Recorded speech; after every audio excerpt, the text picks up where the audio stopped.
Diana, ¿qué es para ti el éxito financiero? Muchas veces yo lo que digo es que el éxito está escondido en los pequeños detalles. Si lo vemos financieramente, justamente es eso. Al principio no se nota tanto, pero con el tiempo es abismal la diferencia. Me lo voy a gastar todo porque no me lo voy a llevar a la tumba. Pues sí, el problema no es si te mueres, el problema es si no te mueres. O sea, llegar a los 70, 80 años sin un solo peso está complicado. Lo peor de todo es que por lo menos allí en España le dicen, no, he invertido en una casa. Digo, ¿pero estás viviendo en ella? Sí. Sí, no, el mayor gasto de tu vida. Eso no es una inversión, eso es un gasto. ¿Cómo hacemos para invertir y en qué podemos invertir? Creo que el éxito es estar dispuesto a sacrificar la gratificación inmediata, el placer, digamos, inmediato, por el beneficio de sentirte orgulloso de ti mismo. ¿Cuáles son los principales errores que cometiste con tu finanzas? Cuando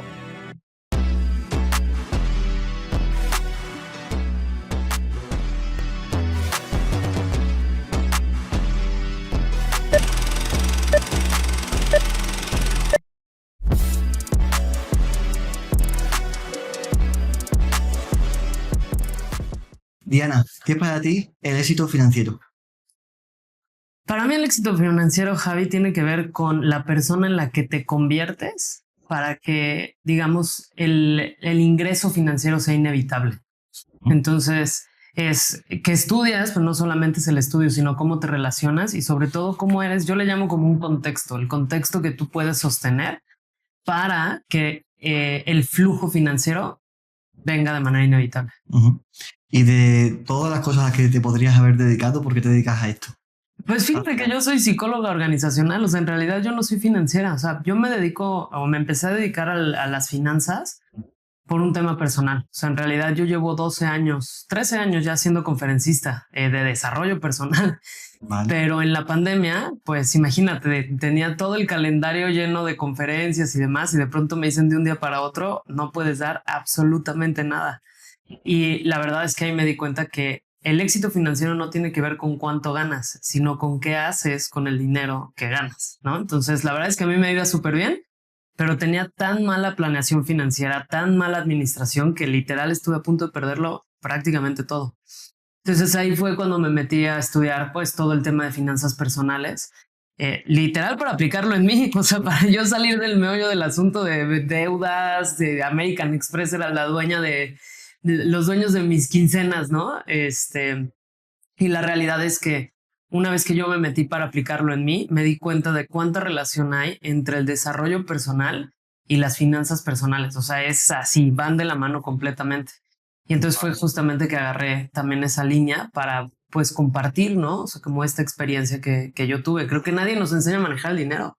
No. De hecho no sé si aquí en México, pero en España es un tema tabú. El preguntar cuánto ganas o si en qué inviertes o...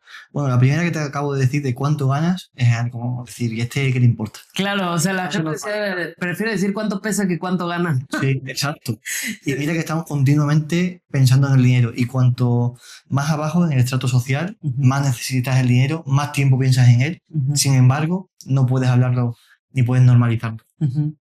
¿Qué viene antes, el desarrollo personal o la estructura financiera? Yo pienso que el desarrollo personal. O sea, sí creo que si la estructura financiera no está basada en el desarrollo personal, no es sostenible.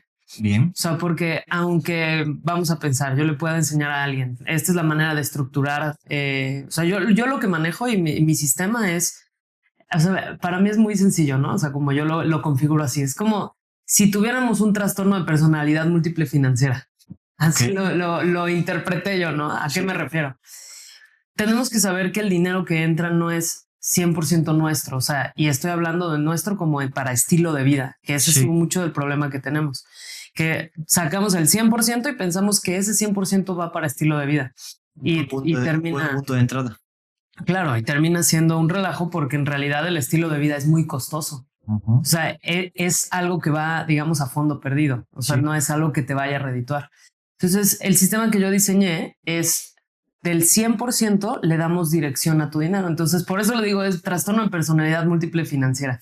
Del 100% agarramos una parte, por ejemplo, para inversiones, ¿no? Eso lo diseñamos de acuerdo al perfil de cada persona, pero hacemos una hoja de ruta ¿ok? Y hacemos los diferentes porcentajes para mandarlo a inversiones, a ahorro, a inversión en el negocio, a estilo de vida también, una parte que tenga que ver, otro porcentaje que tenga que ver con, yo le digo así, gastos innecesarios, ¿no? Pero que también recompensa al ego. Que disfrutes también, no solamente, que sea también placentero el hecho de que estemos vivos, ¿no? Claro, claro. Y sí es importante tener este porcentaje en el que dices, es para cosas que no necesito.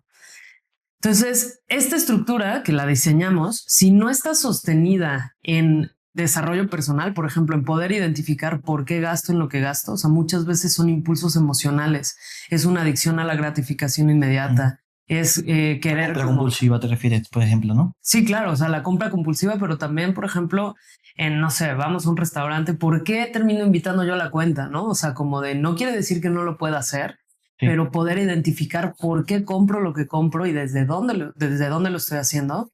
Y eso hace que el esquema o el sistema sea sostenible. Porque si no me voy a salir de los porcentajes. O sea, literal, yo siempre digo, el dinero con lo que menos tiene que ver es con dinero. El dinero solamente refleja el cómo nos estamos relacionando con nosotros mismos. Entonces, si no hay un desarrollo personal, por más esquema financiero que les podamos poner, no lo van a seguir. ¿Qué te parece si hacemos un ejercicio de personas que pueden, vamos a partir de un punto base en 20.000 pesos mensuales, por ejemplo, 25.000, que serían como unos 1.000 euros, $1.000 más o menos, y vamos incrementando el ingreso de esa persona y la distribución de ese dinero? Si partiésemos de lo mínimo y ese mínimo estuviese en 20.000, está claro que hay gente que gana 10 o 5, pero por poner una parte inicial, ¿qué deberíamos hacer con ese dinero? Es que yo lo que hago es que depende muchísimo de las necesidades, porque no es lo mismo, por ejemplo, alguien que gana 20,000 pesos, pero no tiene hijos, que alguien que gana 20,000 pesos, pero tiene 2 hijos, ¿no? Entonces, lo que hacemos es, muchas veces el tema de los presupuestos, por ejemplo, es que no funcionan porque no son reales. Es decir, te quieres poner a hacer un presupuesto, pero en realidad muchas veces lo que tú piensas que gastas no es realmente cómo se está comportando tu dinero. Entonces, yo lo que les digo es, primero haz un presupuesto proyectado, o sea, lo que tú piensas que gastas. Y luego durante un mes vamos a anotar todos tus gastos, todos tus gastos, para ver, después de este mes, nos ponemos a hacer un presupuesto real con base en lo que ya vimos que sí estás gastando, porque muchas veces no tenemos ni idea en qué se nos da el dinero.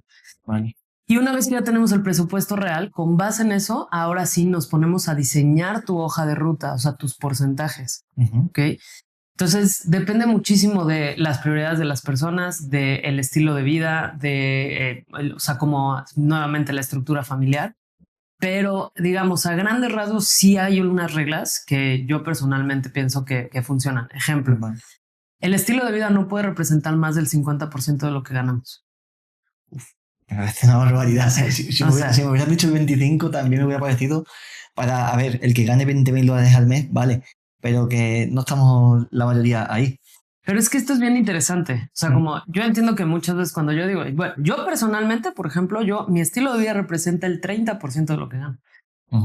Pero ¿qué es? O sea, obviamente se puede ir haciendo un plan paulatino, ¿no? Para llegar a el 30% o el 50%, es decir, irlo disminuyendo. No porque tengamos que hacer sacrificios, sino hay algo bien interesante que se llama el termostato financiero. ¿Vale? ¿Qué es el termostato financiero? Está bien interesante. Esto es un concepto que comparte T. Harv Eker en su libro Secretos de la Mente Millonaria.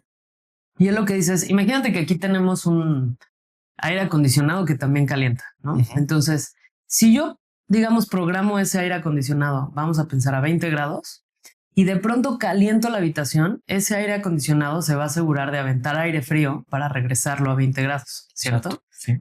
Igual si yo enfrío la habitación, ahora va a aventar aire caliente para regresarlo a 20 grados. Digamos que nosotros en nuestra programación mental estamos programados a ganar cierta cantidad de dinero. Entonces vamos a pensar, y también a vivir cierto estilo de vida. Si yo de pronto, no sé, por ejemplo, muchísimas personas, ¿no? Que de pronto pierden todo, van a regresar, o sea, la tendencia va a ser a regresar a ganar lo que creen que pueden ganar. ¿Me explico? La limitación entonces mental, la limitación de lo que ganamos es mental. 100%. Tú ganas lo que crees que mereces. 100%. A lo que estás programado. O sea, por ejemplo, no sé, vamos a pensar Bill Gates, ¿no? Sí. Pues evidentemente está programado a ganar millones, ¿no? Y entonces, si lo perdiera todo, no importa, lo va a recuperar así. ¿Por qué? Porque está programado a ganar millones. Y es lo mismo, ¿no? A lo mejor alguien que se gana la lotería, pues está comprobado que en 4 años está ganando exactamente lo mismo que ganaba antes y que lo perdió todo, ¿no? O sea, perdió todo lo que ganó en la lotería, porque su termostato financiero está calibrado a cierto nivel de ingresos. Sí. Entonces resulta que también sucede lo mismo en estilo de vida. O sea, cada quien estamos acostumbrados a vivir cierto estilo de vida como creemos que merecemos vivir. Entonces, ¿qué pasa cuando yo practico la restricción consciente? Es decir, ahora mi estilo de vida solamente lo voy a cubrir con el 50% de lo que gano. Dado que yo estoy acostumbrada a vivir a cierto estilo de vida, lo que va a ocurrir es que mis ingresos van a incrementarse. Pero ahora lo que antes cubría con mi 100%, ahora lo voy a cubrir con mi 50%. ¿Sí me explico con esto? Sí. Entonces es como un poco jugarle trucos a tu mente y a nuestra programación financiera para poder elevar también nuestro ingreso. Entonces decir, a ver, ahora ese estilo de vida lo voy a poder cubrir con el 50% de lo que gano. Vale, pero te obligas a nuevas ideas para poder reducir el 100 al 50%. Tienes que ser más creativo. Claro. O bien, bueno, eso va a llegar a que tienes que ganar más. Claro, o sea, inevitablemente. Vas a tener que ganar más, porque si no vas a tener que... Si es el mismo estilo de vida, no puedes cambiar cosas. Pues no es que no puedas cambiar cosas, pero vas a vivir desde la restricción. Y no digo que no se pueda, pero este es el tema. A ver, si nos gastamos, vamos a pensar el 80%, 90% en estilo de vida. Hoy, no sé, digamos, en México específicamente, la gente el 80%. Claro, gastan hasta más. Pero si tú tienes el 100% y tu vivienda cuenta como estilo de vida. Sí, claro. Vale, o sea, el estilo de vida es vivienda, comida, bebida, restaurantes, viajes, coche, seguros. Sí, todo lo que necesitas para vivir. Vale. Entonces sí, pensaba que yo el estilo de vida, lo que estaba entendiendo es quitando lo básico para vivir, que es la vivienda, el comer, el beber y gastos como el transporte, quitando eso, lo sacaría desde mi punto de vista fuera del estilo de vida. Y el estilo de vida para mí sería si voy más o menos al restaurante, si viajo más o menos, si tengo más membresías como puede ser un gimnasio, una escuela me invento, yoga, lo que sea. Eso es como lo que veo yo como estilo de vida. Pero lo que tú estás corrigiendo es todo. Eso es bueno, qué bueno que tocas, porque creo que es importante definir qué es estilo de vida, ¿no? Como qué entendemos por estilo de vida. Todo lo que necesitas para vivir.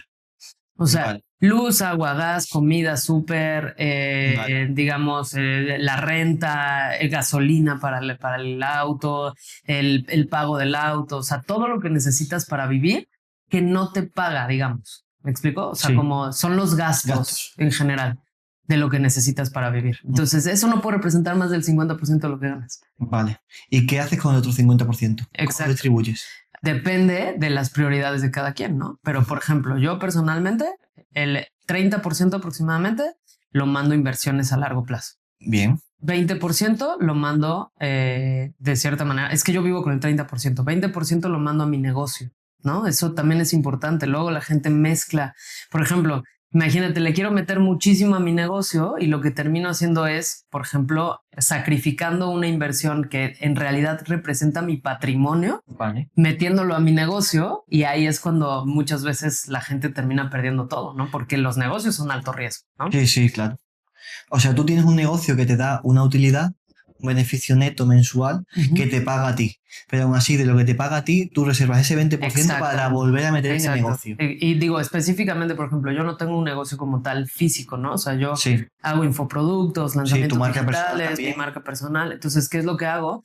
Pues si yo me voy a capacitar, si pago una mastermind, si, por ejemplo, que la agencia, que todos los gastos del negocio van en ese porcentaje del negocio. Entonces, de esta manera como que le das mucho más claridad. Si te das cuenta, todo en lo que, en lo que tengamos éxito tiene que ver con una cuestión de orden. O sea, por ejemplo, si alguien quiere poder, no sé, poner su alimentación, o sea, ponerse todo fit, la verdad es que lo que necesita es orden en la alimentación, orden en sus tiempos, orden en su ejercicio. Es lo mismo en las finanzas. O sea, si todo está mezclado, entonces muchas veces lo que ocurre es que termina siendo, o sea, no tenemos claridad. La claridad es poder. Entonces yo no puedo hacer nada si no tengo claridad de hacia dónde se me está yendo el dinero, punto número 1. Y 2, poder tener una estrategia de a dónde voy a mandar yo intencionalmente el dinero. Entonces, el manejarlo por porcentajes, y no solamente manejarlo por porcentajes, yo lo que hago es que cada porcentaje tiene su propia cuenta bancaria. O, por ejemplo, separados. En BBVA, por ejemplo, tiene apartados. Sí, claro. Entonces, lo que haces es sus cuentas de ahorro. exactamente un apartado para cada concepto. Y entonces ya sabes, por ejemplo, no sé, si yo ya tengo un apartado que tiene que ver con mi negocio, ya no siento como un gasto pagarle a la agencia a la que le pago. ¿Por qué? Porque yo ya sé que ese dinero no es mío, es del negocio. Claro. Entonces ya no lo siento como un gasto, ya no me pesa, ya no me duele, porque yo ya sé que lo que tengo reservado para mi estilo de vida, por ejemplo, es una cuenta específicamente para estilo de vida. E incluso dentro de la cuenta de estilo de vida puedes tener apartados, ¿no? Y ya decir, bueno, si yo ya sé que, digamos, de mi 50%, vamos a pensar, el 10% representa mi renta, pues yo ya puedo tener mi apartado de mi renta y cuando llegue el día de la renta no lo siento como un gasto porque sé que ese dinero no me pertenece. Exacto. Claro, o sea, tú repasando sería, entra tu salario y directamente se reparte a diferentes cuentas en las que esa cuenta es la que se encarga de pagar lo que te vas a gastar con esa cuenta. O sea, tiene un propósito. Yo creo que la clave está en darle al dinero un propósito. Y te prometo, Javi, que eso hace que sientas que el dinero alcanza más. Porque tiene una dirección, porque tiene un propósito. Claro, no es ambiguo. Lo estás controlando tú, no te estás controlando el dinero a ti. Exacto. Un detalle, porque has dicho, el 20% lo reinvierto en mi negocio. Bueno, dos detalles. El primero, me reflejo en ti. Yo tengo mi negocio genera sus propios ingresos. Claro. Y yo soy empleado de mi negocio. Entonces, tú que tienes ingresos de tu negocio, beneficios, mejor dicho, de tu negocio, pero aún así tu negocio te paga a ti y tú le metes más beneficio. Tienes el beneficio del negocio y el tuyo, ¿verdad? A ver, no estoy entendiendo mucho. Yo tengo como estructura de negocio, en la que tengo pues mi equipo, sus gastos fijos, variables, lo que sea. Queda un flujo de caja. De ese flujo de caja hay un beneficio neto mensual. Ese beneficio neto mensual es del propio negocio, el ente negocio. Yo estoy dentro del gasto fijo, como empleado, que me paga mi negocio a mí, termino el mes y me paga X. De lo que me paga, yo debería coger ese 20% de lo que me entra de salario de mi empresa y volvérselo a meter, o no haría falta porque tú lo que estás alineando lo mismo y el beneficio total de tu negocio está cayendo en ti. ¿Me explico? Sí. La diferencia entre autónomo, en el que toda la facturación entra a uno mismo, y la diferencia entre empresa. Por eso es que no me quedaba claro si siendo empresa y empleado de tu propia empresa tienes que reinvertir más todavía o si queda dentro de uno mismo como autoempleado. Es que yo lo que hago, pero sí, o sea, como creo que, bueno, yo lo que hago específicamente es, primero hago todos los gastos de la empresa, digamos, del beneficio al final, pues dado que yo soy, digamos, como la dueña de la empresa, por así decirlo, de ahí yo reparto todos los porcentajes, digamos, para mi estilo de vida, para reinvertir en el negocio, etcétera, etcétera. Primero saco gastos y después hago toda la planeación financiera, o sea, específicamente el negocio. Pero lo que se puede hacer también es dentro del negocio hacer la misma planeación. O sea, yo como tal no tengo, o sea, no me pongo un sueldo, sino que yo lo que hago es la repartición de las utilidades. Entonces, pero sí también se puede, ¿no? O sea, decir, digamos que yo hago esta misma estrategia en lugar de mis finanzas personales, hacerlo a la empresa. Y entonces yo ya sé del ingreso, cuánto se va a ir para sueldos, cuánto se va a ir para la renta, cuánto se va a ir. Y al final tengo, digamos, el porcentaje que lo veo así, que de manera personal yo utilizo para mí. Digamos, en la empresa se podría decir, puedo tener un porcentaje que es específicamente como mi salario, ¿no? Y que eso no lo voy a tocar. Y entonces más bien juego con los porcentajes dentro de la empresa. Entonces, digamos, son dos estrategias diferentes. Vale, y otro detalle más, que has dicho 20% lo reinvierto en mi negocio. Emprende Cero es para emprendedores, dueños de negocio y también para autodidactas que no tienen por qué tener un negocio y familias te van a ver y ahora mismo te va a explotar la cabeza y van a decir, tengo que poner orden, tengo que sacar el presupuesto. Y tienen ese 20% que no van a reinvertir en un negocio porque no tienen negocio. ¿Qué hacemos con ese 20%? Yo digo, no necesariamente tiene que ser el 20%. Nuevamente depende. O sea, por ejemplo, ahí a lo mejor la estructura es diferente porque las necesidades de esa persona son diferentes. Pero yo siempre diría, deja un porcentaje para invertir. O sea, tu negocio eres tú. ¿A qué me refiero? En tu educación. Tienes razón. En tus libros, en los cursos que tomas. Porque entonces de esa manera Si tú te ves a ti mismo como tu propio negocio, te vas a preparar para cada vez ser una propuesta más atractiva para el mercado, ¿no? Entonces sigue invirtiendo en ti, desarrollo personal, entrenamientos, o sea, como todo eso es parte de lo que estás invirtiendo en el negocio que eres tú. ¿Cuáles son los principales errores que cometiste con tus finanzas? Pues mira, primero que nada, creo que no tener claridad de cuánto gastaba. Y alguna vez llegó una amiga y me dijo... O sea, no controlabas absolutamente nada. Pero no tenía idea de cuánto gastaba, no tenía idea de cuánto Pero ganaba. porque ganabas bien y no tenías la necesidad, entre comillas, de decir, bueno, la cuenta va a seguir subiendo. Es que ese es el tema. Es mucho más riesgoso ganar bien si no se tiene claridad. O sea, muchas veces me dicen, es que te juro que si yo, cuando gane más, no voy a estar endeudado. Eso es una falacia. Claro. O sea, la realidad es que ganando, o sea, el dinero solamente hace más de lo que ya eres. Con más dinero, si estás endeudado hoy con lo que ganas, vamos a pensar, 5,000 pesos, con más dinero, ahora vas a estar endeudado, pero por 50 o 500 mil pesos. Sí. El dinero solamente hace más de lo que ya eres. Sí. Entonces, creo que muchas veces, para mí el error más grande es pensar que más dinero va a ser la solución. No es cierto. Más bien la educación financiera es la solución. A mí, ¿qué me pasaba? Justamente eso. Me iba súper bien y entonces lo que yo decía es... ¿Vivías también al día? Claro. O sea, y no tiene que ver con la cantidad de dinero que ganas. De hecho, hasta peor, porque entonces yo decía, por ejemplo, ya sabes, por eso te digo que American Express es riesgoso, ¿no? Porque como no tiene límite, entonces... Supongo que no recomiendas tarjetas, no hace falta. Bueno, yo digo que las tarjetas de crédito funcionan para crear un historial crediticio, pero siempre y cuando seas, o sea, esta es mi regla. Tú no tienes derecho a vivir con una tarjeta de crédito si no podrías vivir sin una tarjeta de crédito. Entonces, ¿a qué voy? Si tú no puedes vivir sin la tarjeta de crédito, quiere decir que no estás siendo totalero. O sea que sí, o sea que pagas cada mes el total en la cuenta. Eso es, o sea, digamos, como siempre, esa es la clave. Si utiliza el dinero, o sea, las tarjetas de crédito para, digamos, aquí en México le decimos jinetear la lana, o sea, decir jinetear. Sí, o sea, como a lo mejor no lo tengo que pagar hoy, pero yo sé que lo tengo que pagar en cierta fecha, quizás a final de mes, etcétera, etcétera, y lo voy a pagar en ese momento, pero a lo mejor en este momento me sirve como para darme tiempo, ¿no? En este sentido, o sea, es más bien un apalancamiento financiero, no deuda, y esa es la gran diferencia. Pero punto número 2, y esta es la clave, es como de si tú, por ejemplo, lo utilizas para meses sin intereses, se te va haciendo una acumulación que evidentemente termina explotándote en la cara, ¿no? Entonces, si tú no, dicen por ahí, a ver, si tú no lo puedes pagar de contado mínimo 2 veces, no lo puedes comprar. Y entonces el que se quiere comprar un coche, ¿debería hacer lo mismo? Claro. Y no digo, por ejemplo, o sea, contar con suficientes ahorros para llegado a una crisis o cualquier situación que te genere a ti una crisis personal, no tiene por qué ser social o económica, que eso no te arrastre, que no se cree una onda expansiva.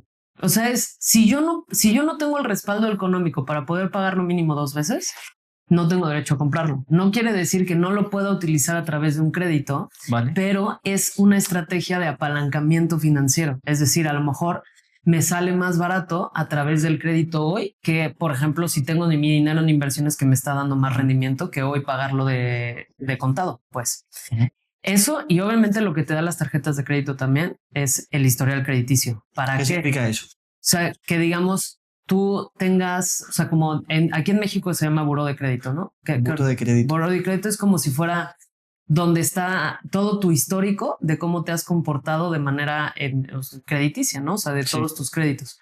Todos estamos, muchas veces cuando aquí en México dicen, es que estoy en buró de crédito, parecería como que estás baneado, ¿no? No, todos estamos en buró de crédito. O sea, y de hecho yo les recomiendo digo, no sé cómo funciona en otros países, pero aquí en México que te metas a buró de crédito, o sea, es una página literal de dominio público, tú puedes entrar y puedes bajar tu reporte, se llama reporte de crédito especial. Vale. Entonces, ¿de qué manera eso? Tú puedes ver qué calificación tienes. Luego, por ejemplo, estamos con un mal historial crediticio en buró de crédito por cosas que no sabemos. Ejemplo, la luz está en buró de crédito.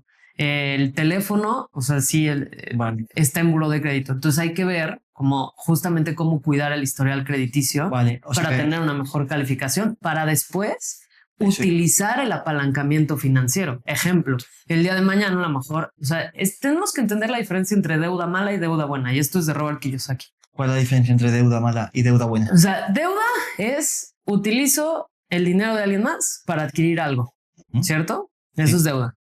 Deuda mala es utilizo el dinero de alguien más para adquirir algo que va a bajar su valor a través del tiempo. ¿Me explico? Vale. Sí. Vamos a pensar, me endeudo para comprar una televisión que va a bajar su valor a través del tiempo. Y entonces, ¿qué es lo que ocurre? Que termino perdiendo dinero como tal. Estoy pagando intereses por algo que va a bajar su valor a través del tiempo. El apalancamiento financiero, la deuda buena, es utilizo el dinero de alguien más para adquirir algo que va a subir su valor a través del tiempo. Vamos a pensar, yo adquiero un crédito para adquirir un departamento que va a incrementar en plusvalía y que es un activo. Entonces, ¿qué es lo que estoy haciendo? Apalancarme financieramente para tener algo que va a incrementar su valor a través del tiempo. Ahí sí, es el apalancamiento financiero, es la joya para poder acelerar tu camino hacia la libertad financiera. O sea, vas más rápido porque utilizas el dinero de alguien más, pero que te está generando rendimientos. Entonces es utilizar la deuda de manera inteligente. Entonces, cuando tú utilizas las tarjetas de crédito, pero pagas bien, ¿me explico? Tienes un buen historial crediticio, ahora sí puedes ir a un banco para adquirir un crédito para, bueno, puede ser un bien raíz o a lo mejor invertirle en tu negocio, etcétera, etcétera. O sea, de acuerdo a la estrategia, pero utilizar el dinero de alguien más para crecer activos. Esa es la clave. Vale, buen detalle. Descripción de activos, pasivos, ingresos activos, ingresos pasivos. Por si podemos definirlo. Sí, claro. Es activo, digamos, es en lo que tú adquieres, ¿no? Un activo es algo, es que alguna vez lo hago gráficamente. Sí. El activo te da ingresos pasivos. Después en la entrevista, que dividiremos la pantalla y haremos un mapa conceptual con lo que estás explicando. Sí, está buenísimo. Es un cuadrito, ¿sabes? El activo te da ingresos pasivos. O sea, un activo es algo que tú posees que te genera rendimiento. Por ejemplo, ¿no? Una inversión inmobiliaria, pues de cierta manera a lo mejor como... En general son inversiones inmobiliarias, pero también podríamos pensar, por ejemplo... Inversión en bolsa puede ser operaciones. Puede ser algo, ¿no? O sea, como ya tienes tu inversión en bolsa, es un activo. Incluso, por ejemplo, y este es una joya para creadores digitales, literal un infoproducto es un activo digital. O sea, tienes razón. Aunque no tengo la pared, ¿no? O el ladrillo, pero literal es un activo que es más, hasta un video puede ser un activo digital. Entonces, lo que me genera ingresos, digamos, lo que me genera ingresos pasivos.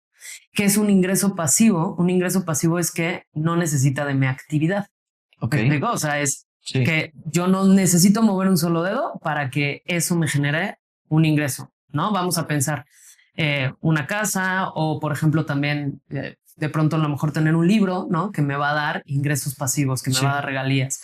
Que tú incluso, por venderlo, porque te genera ingresos, no tienes que repetir una acción, como tu trabajo diario puede ser. Exactamente. Entonces, ingresos activos es que necesita de mi actividad, que necesita de mi acción. Ejemplo, si yo soy dentista y para poder generar ingresos necesito ir a dar o sea, como hacer una cirugía, qué sé yo, es un ingreso activo, es decir, necesita de tu actividad. Y el pasivo tiene que ver con deuda, ¿no? El pasivo como tal es deuda. Bien. Has dicho antes, empezamos con el desarrollo personal. ¿Cuáles fueron tus primeros pasos para decir, o que sirva de ejemplo para quien se encuentre en una situación similar, pueda dar esos primeros pasos? En cuestión de desarrollo personal. De desarrollo personal, pues es que yo empecé muy pequeña. O sea, la verdad es que yo pienso que el desarrollo personal para mí empezó desde que nací, casi. O sea, como yo siempre fui muy curiosa, o sea, como de cuestionarme la vida, cuestionarme el mundo, pero alguien a lo mejor que no ha iniciado en el desarrollo personal, yo diría que busque experiencias vivenciales. O sea, hay muchos entrenamientos que en realidad más que me traigan una teoría es la experiencia, o sea, aprender a través de la experiencia. A mí me encanta el coaching como tal. ¿Por qué? Porque es no tanto que me enseñen de liderazgo a través de una teoría, sino a través de, por ejemplo, juegos, dinámicas, o sea, que busquen más entrenamientos, más que un curso, sino entrenamientos. Pues para mí esa es la joya. Entonces, y bueno, obviamente saber que el entrenamiento en desarrollo personal es la vida misma, si estamos atentos. sea, ¿Libros que puedas recomendar sobre desarrollo personal antes de entrar de nuevo en finanzas? para mí, el libro que yo siempre, que cada vez que alguien me pregunta ¿con cuál empezarías? Yo recomiendo esto, una teoría que se llama El Trabajo. El libro se llama Amar lo que es, Amar o lo que es. Loving What Is en inglés, de Byron Katie. Lo pondremos debajo. Sí, claro. Sí, es extraordinario el libro porque es una metodología de trabajo nuevamente, no es una teoría, sino es algo con lo que tú puedes cuestionar tu pensamiento y encontrar la libertad a través del mismo pensamiento que te había hecho, digamos, esclavo. Exacto. ¿Y sobre educación financiera? ¿Qué libro recomiendas? Yo recomiendo mucho Secretos de la Mente Millonaria. Secretos de la Mente Millonaria. 100%. Y leer Robert Kiyosaki también. Es, digamos, como uno de los pilares, ¿no? Es Padre Rico, Padre Pobre. Sí. También fue de mis primeros. Has dicho antes 30% de inversión. Vamos a ir haciendo zoom en algunos apartados. Claro. ¿Cómo hacemos para invertir? ¿Cómo hacemos para invertir y en qué podemos invertir? Ok, igual, también tenemos que ver el perfil de inversionista. No es lo mismo alto riesgo, bajo riesgo, qué tanta hablamos también, ¿no? De ingresos pasivos, pero también hay algo que se llama gestión pasiva o gestión activa, es decir, qué tanto te quieres tú involucrar, ¿no? Sí. Tenemos que entender que en inversiones tú inviertes o dinero o tiempo. ¿A qué me refiero? O sea, si vamos a pensar, quiero algo que ya me dé rendimiento de manera inmediata, voy a necesitar invertir más dinero. Si yo lo que quiero es construir un capital que, digamos, no tenga que desembolsar tanto de manera inmediata, pero que me vaya a dar, digamos, ingresos en algún momento, lo que voy a necesitar invertir es tiempo. Es decir, ir aportándole de manera mensual hasta que se haga a través del interés compuesto, ¿no? Un capital más grande que me empiece a dar rendimiento. Muchas veces. ¿Qué es el interés compuesto? Porque hay mucha gente que le va a sonar chino. El interés compuesto es muy sencillo. Imagínate, yo invierto 100 pesos, vamos a pensar al 10%, y entonces ahora ya tengo 110. En lugar de retirar esos 10 pesos de utilidad, lo reinvierto. Entonces ahora, en lugar de estar invertido 100, ahora están 110. Luego, si le vuelvo a sacar el 10%, ahora me va a dar 11 en lugar de 10. Yo sé que a lo mejor en pequeñas cantidades dices, bueno, sí, son 11 en lugar de 10, pero conforme vamos avanzando en el tiempo se va haciendo una curva exponencial. O sea, básicamente el interés compuesto es le saco intereses a los intereses en lugar de estar retirando. O sea, se va haciendo una, pues como se va acumulando y ese es el poder. Duplicas en vez de a 10 años vista, porque es el 10%, a 6, 7 años, por ejemplo. Sí, o sea, es que al principio no es tanto, digamos, es exponencial en lugar de lineal. Y eso es una joya en cuestión del interés compuesto, porque cuando tú inviertes mucho, o sea, el poder del interés compuesto se hace exponencial con el tiempo. Entonces, al principio no lo ves tanto. Y el poder el poder del interés compuesto, por ejemplo, son tus hábitos en el desarrollo personal.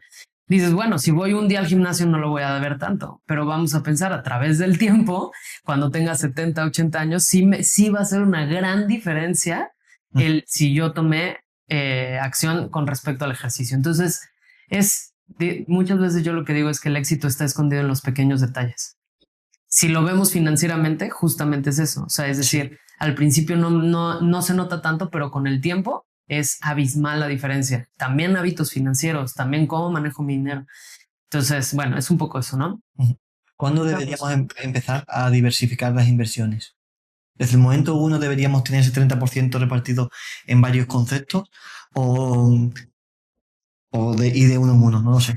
Es que depende muchísimo, obviamente, de cómo está la situación financiera actual de la persona. Es que no me puede estar viendo una persona que vive sola, que no tiene hijos, que gana muy bien, o no puede estar viendo una familia de 5 miembros en los que pues siguen esa carrera de la rata. Es por tener por lo menos, ya que no podemos ir a cifras, pero por lo menos porcentajes medios, no sé, ¿cómo lo harías tú? O sea, mira, yo lo que pienso es, por ejemplo, alguien que, no sé, empieza en el camino del emprendimiento, empieza a trabajar, al principio no tienes tantos gastos. Ya después como que vas adquiriendo más responsabilidades, etcétera, etcétera. Entonces al principio yo digo, invierte todo lo que puedas, porque pensamos que porque somos jóvenes no va a llegar esta edad en la que no podamos trabajar, pero en realidad es inevitable. Y hoy, específicamente, por ejemplo, en México, ya no tenemos derecho a jubilación. Entonces, o nos hacemos nuestra propia autojubilación, o ya me imagino el problemón de salud que se va a venir, específicamente por no haber, digo, estoy hablando de todo el sistema de salud, ¿no? Pero el problemón de haber ahora, o sea, luego me dicen, no, es que me lo voy a gastar todo porque no me lo voy a llevar a la tumba. Pues sí, el problema no es si te mueres, el problema es si no te mueres. Exacto. O sea, llegar a los 70, 80 años sin un solo peso está complicado, ¿no? Entonces, bueno, yo lo que digo es, invierte todo lo que puedas, ¿no? Pero... O sea, tú no destinas una parte a ahorro y otra a inversión, sino invertir todo. Lo invierto, sí. Es que ahorrar para mí es... o sea, ¿para qué lo ahorraría si hay cuentas, por ejemplo, muy líquidas? Ejemplo, no sé si lo tengan también en España, pero una cuenta muy buena es Nu. No. Me has hablado de ello, pero no. Creo que no hay allí. ¿Pero en qué consiste? Es literal una cuenta que de hecho ya la bancarizaron, pero antes era una cuenta digital que tú lo tienes en tu celular y te da, ahorita está ofreciendo el 12% anual, ¿no? Entonces, 12% anual. Sí, o sea, es mucho mejor tenerlo ahí que tenerlo en el banco que no me da absolutamente nada, ¿no? Y lo puedes sacar en cualquier momento. Lo puedes sacar en cualquier momento. Entonces carece de sentido el ahorrar. Exacto, el ahorro es tenerlo en un lugar que no te va a dar nada de rendimiento. ¿Para qué? Si podrías tenerlo en cuentas. Pierde. De hecho, termina el año y ya ese dinero ya es menos respecto a tu poder adquisitivo. Sí, claro. ¿Qué es para ti el éxito financiero? El éxito financiero, digo, nuevamente yo creo que iniciando como empezamos, ¿no? Para mí es la persona en la que te tienes que convertir para sostener el ingreso financiero, pero de muchas maneras también es, creo que tener orden, tener claridad. O sea, la claridad es poder. Cuando yo tengo claridad de mis finanzas, es inevitable que se expandan. Cuando yo estoy, como lo dijiste hace un momento, cuando yo estoy decidiendo sobre mi dinero y no mi dinero está decidiendo sobre mí. O sea, en realidad yo le doy dirección a mi vida, a mi dinero, a mi negocio y en todos los sentidos, ¿no? Entonces, es un poco eso, pero regresando un poco a la pregunta que me dices, bueno, ¿y cómo comenzamos a invertir? O sea, me dices, yo el 30%. Imagínate a alguien que nos está viendo que me dice, pero es que pero ni yendo a, decimos aquí en México, a bailar a chalma, puedo alcanzar el 30%. Digo, bueno, empieza, es más, hasta con el 1%. Claro, pero invierte. El 1% de manera recurrente que genere el hábito financiero de invertir. Y entonces yo digo, a ver, invierte es más el 1%. Al año siguiente, o bueno, depende de cuánta prisa tengan, ¿no? Invierte el 2%, no vas a sentir la diferencia. Entre 1% y 2% no se siente. Luego el 3, 4, 5, así, mínimo, yo diría, o sea, como un estándar, por así decirlo, invierte el 10% de lo que gana. O sea, como para mí es eso, ¿no? Pero bueno, si alguien me dice no me alcanza para nada, empieza a crear el hábito de la inversión. Porque ¿qué es lo que empieza a ocurrir? Cuando tú empiezas a ver el beneficio de la inversión, vamos a pensar, cuando firmas tu primera escritura, digo, estoy hablando ya como en una cuestión de disciplina, pero vamos a pensar incluso cuando recibes tu primer rendimiento, aunque sea pequeñito, genera autoestima, genera como estas ganas de, claro, yo estoy a cargo, yo estoy a cargo. Yo digo que necesitamos aprender a intercambiar la felicidad por la satisfacción. Esto es, digamos, un concepto que yo entendí, ¿no? Sí, sí. ¿A qué me refiero? La ilusión de la felicidad es, me compro un iPad a meses sin intereses aparte, regreso a mi casa y ya se me fue, digamos, como la bomba de la adrenalina, de la compra, etcétera, etcétera. Y entonces esa es como la ilusión de la felicidad. Y luego me quedo con la deuda y luego me quedo con el estrés de ahora cómo lo voy a pagar, ¿no?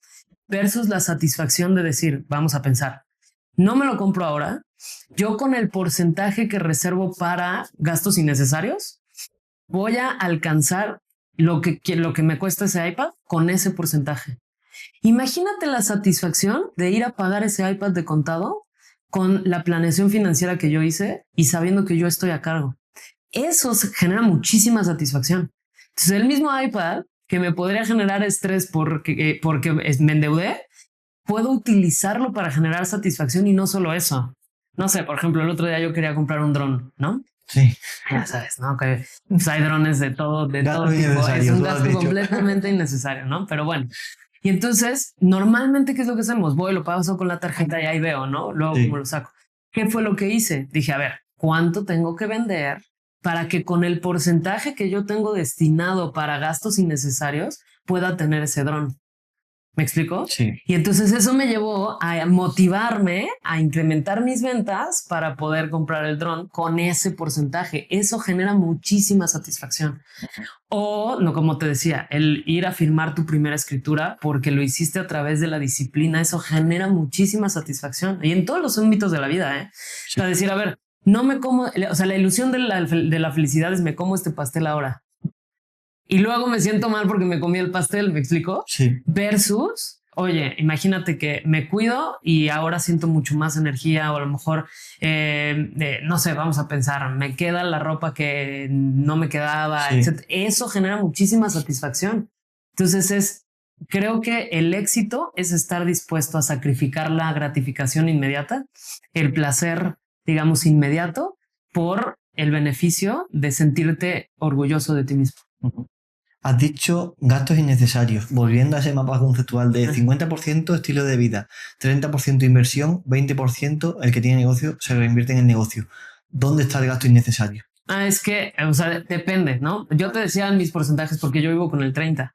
Vale, o sea, dentro de tu 30 está el gasto. No. Haz de cuenta, yo vivo, mi estilo de vida representa el 30. Bueno, te está sobrando otros 50. Exacto, a mí Claro, vale. Pero Vale. es que por eso nos ponemos a hacer presupuesto proyectado, Vale. anotamos los gastos durante un mes para hacer un presupuesto real y ya con eso nos damos una idea de, o sea, digamos, yo no tengo hijos, ¿no? A lo mejor yo no tengo que pagar colegiatura y yo por eso sí me puedo ajustar de cierta manera a vivir con el 30% de lo que gano, ¿no? Entonces, pero lo que hacemos es que con el presupuesto ya real, de ahí ya diseñamos la hoja de ruta de acuerdo a las necesidades de cada persona. Pero, por ejemplo, a ver, como decía, ¿no? Algunas reglas generales. Sí pienso que nuestro objetivo tiene que ser estilo de vida que no represente más del 50% de lo que ganamos. O sea, máximo el 50%. Inversiones mínimo el 10%. Por ejemplo, renta, que está dentro de estilo de vida, pero la renta no puede representar, o sea, máximo es el 20% y eso ya está pasado. O sea, idealmente es entre el 10 y el 15%. Vale. De renta, ¿no? De vivienda. El porcentaje de gastos innecesarios, yo digo, empezar en el 5, máximo el 10%, pero máximo. O sea, ya 10% te estás consintiendo. O sea, yo, por ejemplo, lo hago con el 5%. Yo tengo un porcentaje también de donación, específicamente, ¿no? O sea, como ya sea que, por ejemplo, desde personas que veo de pronto pidiendo dinero en la calle, etcétera, etcétera, o sea, donar, ¿no? O sea, como eso hace que la energía sea cíclica. Hasta, por ejemplo, en una fundación de, no sé, de perritos, hasta, por ejemplo, yo también tengo un porcentaje específicamente para ayudar a mi mamá, ¿no? Entonces, ni se lo digo ni nada, pero yo ya sé que dentro de mi planeación financiera está el apoyo a mi mamá, ¿no? Y eso, no sabes cómo me hace sentir satisfacción, incluso ganas como de crecer financieramente. Hay un porcentaje también que necesitas guardar para impuestos. O sea, ese dinero no te pertenece, es del gobierno, ¿no? Entonces, en lugar de sentirlo como un gasto, yo ya sé que ese dinero es de los impuestos, ¿no? Entonces, nuevamente, depende del, pues, porque no es lo mismo, por ejemplo, alguien que tiene una estrategia financiera diferente a otra. O sea, como depende muchísimo. Creo que esa es la clave. No podemos generalizar una estrategia que aplique para todos porque cada persona tenemos prioridades, estilos de vida, estructuras familiares diferentes, ¿no? Pero por eso hacemos una hoja de ruta personalizada que te ayude a tomar decisiones financieras. ¿Cuál es la clave de ya tener tu hoja de ruta? O sea, literal tengo el Excel en el que yo pongo, a ver, si gané 100 pesos, se dividen los mismos porcentajes que si gané 100,000. Claro. Se dividen los mismos porcentajes. Yo lo mando directamente a las cuentas. Antes de meterlo a una cuenta de estilo de vida, o sea, entra dinero, lo divido. Y entonces hay veces que si me va mejor, vamos a pensar, ya tengo 3, 4 meses de renta adelantada. ¿Me explico? Sí. Eso es una de las claves. O sea, ahora me dicen, ¿cuánto puedo invertir? Pues depende. Diseñamos tu hoja de ruta y eso te ayuda a tomar decisiones financieras. Con este porcentaje que yo decidí cuánto puedo invertir, etcétera, etcétera. Entonces, es como tener tu GPS. ¿Tú ya has alcanzado la libertad financiera? Aún no, pero estoy en ello. Aún no. ¿Cuánto crees desde tu experiencia? No poniendo ya casos, desde tu experiencia. Y si tú volvieras a empezar más bien, si volvieras a empezar con lo que tú sabes hoy, ¿cuántos años crees que te supondría la libertad financiera? Llegar a la libertad financiera. Pues es que depende de cuánto inviertas. Pero tú entiendo que invertirías todo desde el momento uno. O sea, Todo lo que puedes invertir. Mira, yo pienso que depende de cuánto inviertas y dos, qué tanto utilizas el apalancamiento financiero. Yo hoy, el 90% de mis inversiones están en preventas inmobiliarias. Preventas inmobiliarias. El 90% de mis inversiones. ¿Por qué? Para mí la preventa inmobiliaria es una joya porque tú, digamos, no utilizas un crédito. Digo, ya a lo mejor haríamos todo un programa de preventas inmobiliarias, Sí. ¿no? Pero no utilizas un crédito, sino es un financiamiento directo. Espera, ¿cómo es la preventa inmobiliaria? Preventa inmobiliaria seguramente lo han visto en su ciudad, que es, vamos a pensar, un departamento, o sea, una torre de departamentos que todavía no construyen, Okay. pero que las venden antes de construir. Sobre el plano. Exacto. Entonces, ¿qué es lo que ocurre? Dado que tú estás invirtiendo, estás pagando antes. O sea, también es como entender que el dinero tiene un valor por el tiempo. Si tú lo pagas antes, te va a salir mucho más barato que si lo pagas después. Ejemplo, un coche. Si tú lo compras, te lo entregan y lo pagas después, vas a terminar pagando el doble o el triple por el coche.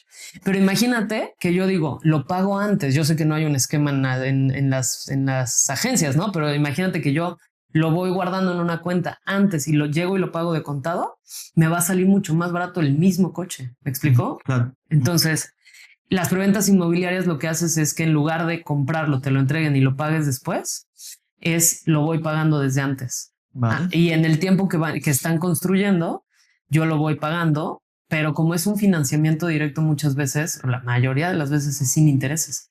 O sea, claro, lo estás pagando con dinero prestado, ¿no? ¿A eso te refieres? O sea, lo que voy es, lo voy pagando, pero haz de cuenta, vamos a pensar que yo voy pagando mensualidades. Uh-huh. Vamos a pensar que yo compré un departamento que costó 2 millones. Lo voy pagando sin intereses, pero mi plusvalía, aunque todavía no he pagado el departamento completo porque tengo el tiempo de la construcción para pagarlo, mi plusvalía sí está creciendo sobre los 2 millones. Eso es a lo que voy con el apalancamiento financiero.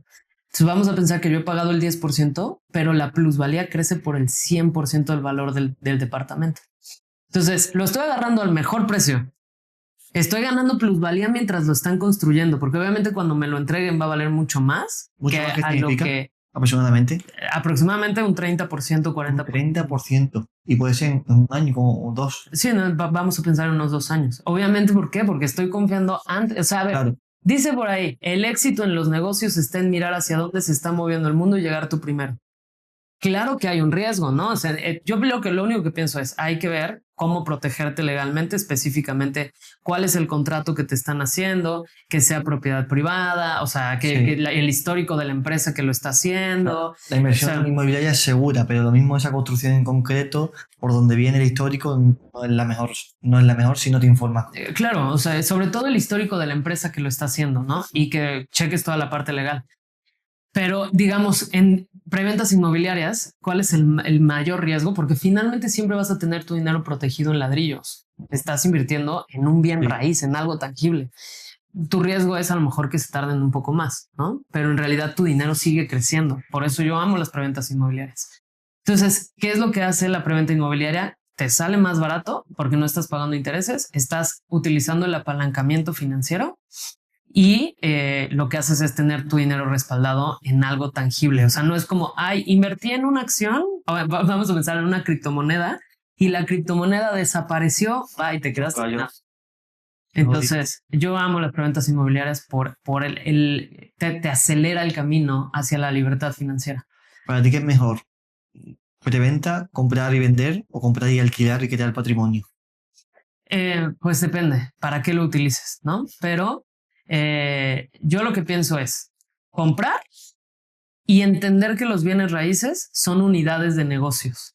Entonces, por ejemplo, luego me dicen, yo voy a comprar una casa para vivirla.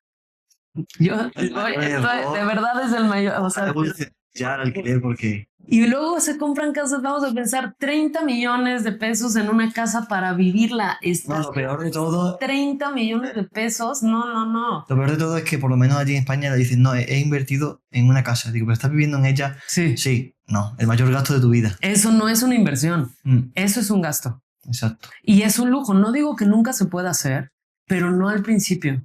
Claro. O sea, vamos a pensar que tengo de esos 30 millones, en lugar de gastarlo en una casa que voy a estacionar el dinero, imagínate comprar 10 departamentos que me paguen, digo, más o menos, si yo lo rento en un Airbnb, me va a pagar más o menos el 10% anual en un Airbnb. Digo, solamente de rentas, más tenemos que ahí tomar en cuenta la plusvalía que está ganando. Pero vamos a pensar un 10% en promedio. Imagínate el 10% de 30 millones. Con eso, literal, una renta de una casa de 30 millones más o menos te va a costar el 5%. Entonces te estás perdiendo el 5% que te da de rendimiento más la plusvalía que estás obteniendo. Entonces, la verdad es que comprar una casa para vivirla es un lujo. Tenemos que entender que es un lujo. Un lujo y para la mayoría de las personas un error comprarlo al principio. Claro. Por no tener esa educación financiera. Las personas que están en tus formaciones, ¿por qué llegan? ¿Con qué problemas llegan? La mayoría de las veces, yo creo que un 70% de las veces deudas. O sea, tienen muchas deudas. ¿Y cómo comienzas? Porque, vale, está claro que esa planificación mensual, medir durante un mes, pero como vas arrastrando una deuda, ahí no puedes meter nada en inversión hasta que no estés liquidado, estés saneado, ¿no? Sí, yo lo que hago es, o sea, cuando alguien está muy endeudado, sí empezar a crear el hábito de la inversión. O sea, es decir, a lo mejor le vas a meter el 1% a la inversión, pero crea el hábito. Y hay un porcentaje que dedicamos para deudas. Entonces, obviamente, mientras más nos aboquemos a ese porcentaje de deudas, más rápido va a salir, ¿no? Y vamos a poder ahora ese mismo porcentaje que mandabas a deudas, dado que ya te acostumbraste a vivir sin él, el mayor error es termino las deudas y ahora ya me quiero gastar eso. No, es ya te acostumbraste a vivir sin él, mételo a inversión. O sea, digamos, vamos transformando la deuda en inversión. Exactamente. Bueno, se tiene también el planteamiento de que cuando ahorras a futuro, a largo plazo, no llega un punto en el que tienes que sacarlo. ¿En qué momento empiezas a tener honorarios sobre tu propia inversión? ¿Cuándo deberíamos empezar ya a disfrutar de todos esos ahorros toda la vida? Pues es que en realidad yo lo que pienso es que hay que pensar más bien en tu yo de los 70 años. Ok. O sea, tú tienes que hacer cuentas sobre cuando llegues a esa edad para que todas tus inversiones te den un salario, no voy a decir un salario mínimo, pero claro, ¿cómo calculas de aquí a 30 años el poder adquisitivo? O sea, tienes que multiplicarlo por 3 o por 5 o por 10 para no pillarte los dedos. ¿Cómo va la cosa? Ahí va la cosa. O sea, básicamente tú tienes que saber tu número de libertad financiera. ¿Qué es número de libertad financiera? El número de libertad financiera es cuánto tienes que tener invertido para que tus inversiones paguen tu estilo de vida. Okay. El primero tienes que saber cuánto representa tu estilo de vida. Exacto. Entonces, nuevamente es pura claridad. Entonces, ya que tienes cuánto gastas en estilo de vida, necesitas saber cuánto dinero necesitas tener invertido para que vamos a pensar en un promedio del 12% anual, ¿okay? O sea, 1% mensual. De puro rendimiento de 1% mensual, tú generes eso que necesitas en estilo de vida sin tener que trabajar. Entonces, ese es tu número de libertad financiera, ¿no? Bueno. Cuando tú alcances eso en inversiones, yo diría, ahí ya puedes empezar, digamos, como a utilizarlo para estilo de vida. Diana, y en el asunto preventa, que me gustaría hacer un poco más de foco ahí. ¿La preventa la podemos hacer en cualquier tipo de inversión, en cualquier tipo de ciudad? Porque has dicho un 30%. ¿Eso se da siempre? ¿O qué aspectos deberíamos tener en cuenta para hacer una buena preventa? Creo que es nuevamente regresando a lo que te decía con respecto a en inversiones, tú inviertes dinero o tiempo. Ok. ¿No? Entonces, cuando nos vamos a zonas emergentes, vas a invertir más tiempo. O sea, en el sentido de que es una zona que todavía no está, digamos, completamente urbanizada, completamente desarrollada. Vas a invertir más tiempo, pero te da más rendimiento. Y obviamente tienes, o sea, digamos, estás invirtiendo a través del tiempo. Esas zonas te pueden dar mucho más rendimiento. ¿Me explico? O sea, sí. Por ejemplo, si yo invierto en zonas que ya están desarrolladas, ejemplo, aquí en México hablando de Tulum o un Ciudad de México, Querétaro, ¿no? O sea, zonas que ya alcanzaron, digamos, o sea, la plusvalía normalmente es una curva que eventualmente se estabiliza. Vale. Cuando ya se estabilizó te dan 9 a 12% anual en porcentaje, en promedio en plusvalía. Pero cuando tú llegas antes, ¿qué? O sea, antes de que se estabilice la curva, ¿qué es lo que ocurre? Que agarras el mayor crecimiento exponencial inicial. Y eso no solamente en preventas, no solamente es en inmobiliario. En cualquier inversión, nuevamente, el éxito en los negocios está en mirar hacia dónde se está moviendo el mundo y llegar tú primero. El éxito está cuando compras, no cuando vendes, ¿no? De hecho, sí, porque tienes, digamos, una plusvalía de entrada, ¿no? Es saber exactamente cuándo comprar y en dónde comprar, o sea, en el momento adecuado, ¿no? Obviamente tenemos que mirar mucho, por ejemplo, a ver, ¿en dónde están invirtiendo las grandes empresas? ¿En dónde están invirtiendo el gobierno? Si es zona turística. Entonces, cuando tú puedes mirar esos factores, ya estás viendo la tendencia antes de que sea evidente, ¿no? Entonces, por ejemplo, yo actualmente donde estoy invirtiendo es en Yucatán. ¿Por qué? Porque actualmente es en donde están invirtiendo las grandes empresas, Amazon, Tesla puso una agencia Tesla ahí, o sea, está el centro de... O sea, es como de, a ver, yo lo pienso así, si yo no voy a invertir millones de dólares para hacer un estudio de mercado, para ver hacia dónde se está moviendo el mundo, me agarro a las grandes empresas y veo que ellos sí están haciendo esas inversiones millonarias de estudios de mercado, hacia dónde se está moviendo el crecimiento y lo sigo esa tendencia. Siempre decimos en inversiones, incluso en la bolsa, sigue la tendencia, es invierte a favor de la tendencia. Entonces, hoy Yucatán está ofreciendo lo que te decía, ¿no? O sea, porcentajes de rendimiento del 30-40%. Obviamente no es lo mismo si tú compras un departamento ya terminado que si compras una preventa inmobiliaria, claro. O no es lo mismo comprar, vamos a pensar, una preventa inmobiliaria de un desarrollo que te van a entregar ya terminado que de un terreno, por ejemplo. Nos vamos todavía más atrás en el proceso de urbanización. Y si en la preventa saca un 30%, ¿cuánto te saca? Claro, o sea, yo, por ejemplo, he comprado terrenos que en 2 años he duplicado la inversión, ¿no? O sea, como la realidad es que es una locura. Claro que lo importante es saber cómo protegerte legalmente, porque también si tú te metes a un lugar en donde, por ejemplo, te venden un terreno ejidal, o sea, si hay cosas que cuidar, que ahí sí diría, o sea, como no es como el borras y el primero que me dan, ¿no? O sea, hay que checar. Entiendo que para llegar a una operación como esa, tienes que ver 100 antes. Muchas cosas. Estás descartando. Muchas y cuando llegas a esa conclusión, como tú dices, habrás tenido variables de quién está invirtiendo aquí, en qué zona está, el turismo, el poder adquisitivo. Cómo está legalmente el terreno. La ventaja en Yucatán también, que esa es otra cosa, es que el registro público de la propiedad es de dominio público. O sea, tú puedes ver toda la información de ese te metes a internet y no hay engaño. No, o sea, te metes a internet y tienes acceso al dominio público, o sea, al registro público de la propiedad. Entonces ahí checas de quién es el terreno, quién se lo vendió a quién, en qué notaría, qué abogado lo hizo. O sea, puede checar el histórico de todos los bienes raíces en Yucatán. Entonces eso te da mucha transparencia para checar la legalidad de los terrenos. Y bueno, de todos los bienes raíces en general. Diana, nos vamos acercando al final, al final. ¿Qué es para ti emprender? Ay, qué bonita pregunta. Yo digo que emprender es usar tus talentos y ponerlos al servicio. ¿Ha sido lo mejor que has hecho, emprender en tu vida? Para 100%. Yo desde que salí de la carrera dije, yo me dedico al emprendimiento y claro que es un desafío y claro que a veces sería más fácil tener un sueldo seguro, ¿no? Pero la realidad es que yo lo que pienso es que el emprendimiento te da la posibilidad de servir y que eso, o sea, el poder poner tu creatividad al servicio, idear soluciones, encontrar a la persona específicamente que está buscando la solución que a lo mejor te ibas a llevar a la tumba, es hermoso y aparte siento que es mucho más rentable, ¿no? Para las personas que nos están viendo, si quisieran formarse contigo, tenemos más información sobre ti, ya sea para sus finanzas, ya sea para inversiones inmobiliarias, para lo que sea, ¿cómo te encuentran? Estoy en todas las redes sociales como Diana Gimendi. Entonces estoy en Instagram, normalmente todo lo publico en redes sociales. La red social que más utilizo es Instagram. Entonces estoy en Instagram, Facebook, YouTube, TikTok, todas las redes sociales como Diana Gimendi. Sí. Hecho.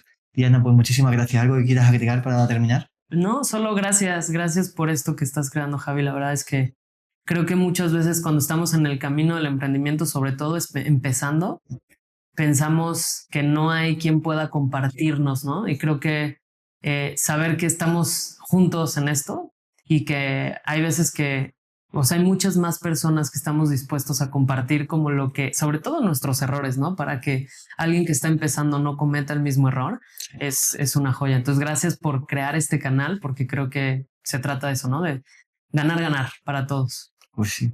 Muchísimas gracias de nuevo. Gracias a ti.